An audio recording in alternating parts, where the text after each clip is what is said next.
Hi everyone, once again welcome back to my channel. I hope you people are doing good.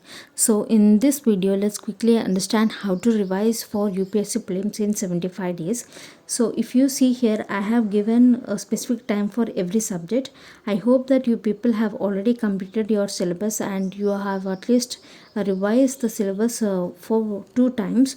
So here for polity I have given 7 to 8 days. That means in this 7 to 8 days completely revise entire polity, and after that for economy you give 8 to 9 days of time and revise that economy portion in this specific time, and after that give 14 to 15 days of time for history. In this 14 to 15 days you have to complete your ancient India, medieval India, art and culture, modern history, and after that for geography you can give 8 to 9 days, and for environment and ecology you can give 6 to 7 days of time. And along with this, everyday practice CSAT for 1 hour, and also read, that is revise your current affairs for 2 to 3 hours or 1 to 2 hours. That is revise your 1 year current affairs every day, spend 4 days of time for 1 month current affairs revision. Like that revise your 12 months of current affairs.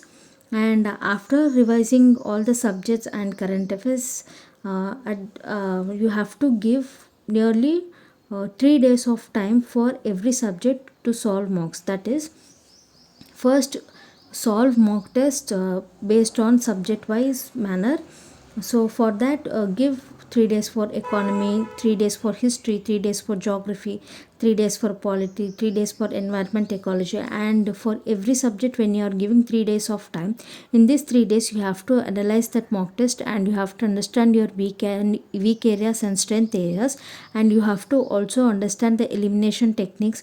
You have to rectify your mistakes and don't repeat that mistakes.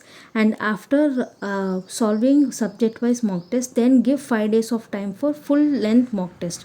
So in this 5 days solve as many mocks as possible, and here also you have to understand and you have to analyze that mock test. So after analysis you have to rectify your mistakes and try not to repeat that in your examination. And at the end of 7 days you have to revise your notes that you have made. Here you don't need to solve any mock test, don't read any new books or don't go to any new concept, just revise whatever you have learned, and also try to revise the mistakes that you have made in your mock test. Here is the simple book list that you can follow for revision process, so have a look at it. So this is how you can revise for UPSC prelims in 75 days, and in my next video I will tell how to prepare for CSAT in 75 days. So if you like this video, please like, share and subscribe to my channel, and thanks for watching.